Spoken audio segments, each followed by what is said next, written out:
Iya kam na panin mau lihat tay. Yo video ayo ya sangkalaw ya pakam na panin mata ko ya tay. O kam na ota. Aw kay nang bongan na pas nakabongan na te so pumatelan kana si te poki pailaeng.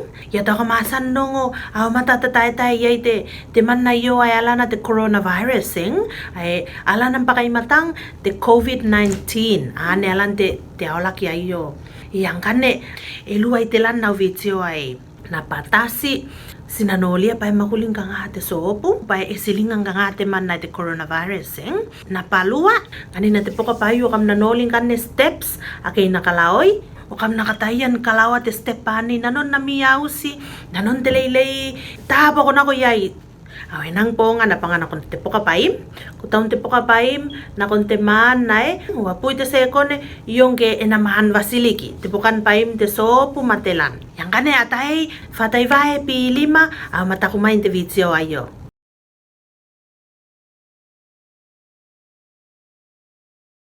Ayo tamunain kapitoin waleleken te sop. Wowa itelana. The hydrophilic head ay nimatelan au the hydrophobic tail ay siyatonga pavelona ay kona nuluaka mansilinga te virus. Ayong kanne tamunain te sop. Itelan na tuna ay the hydrophilic head au itelana ay te wana ay the hydrophobic tail. Ayong kanne likin te coronavirus akay pai akay nanon the RNA mate glycoprotein.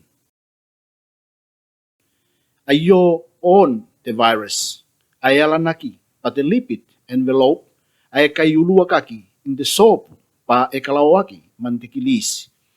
May sinkan ne te soap ay po mate virus hindi tay ay ko te poki iyay paim. Aw evay ko na pa nuluaki on te coronavirus. Evay ko na pa iyay ni mate te virus pa apane ni paka na kusinaniku kanoana. Nkana esya anam makuri te soap silinga te virus. Aw ay si pangara niwasi mantepoki loy paila ntelan. Pasina tepoki na koy tayen virus at kamate pa anaki siku yaon paila. Sina tepoki pailan te man na wapui te kan. Atay sina kaponga na te pen nga plu ayon na yaron te top.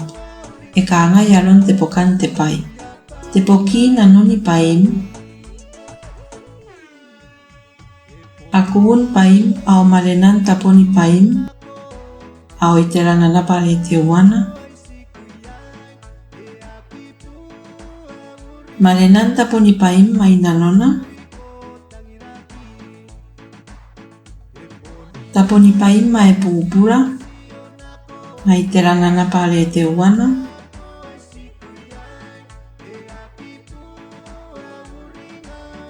te pokinapa akun taponi paim mai terana te wana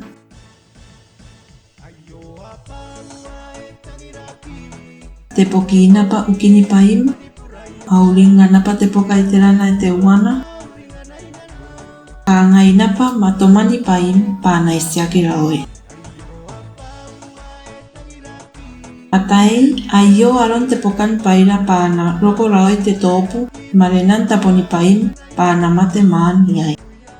Ya tay napatasi ponganan te sopu pa silingang nga te man na te coronavirus.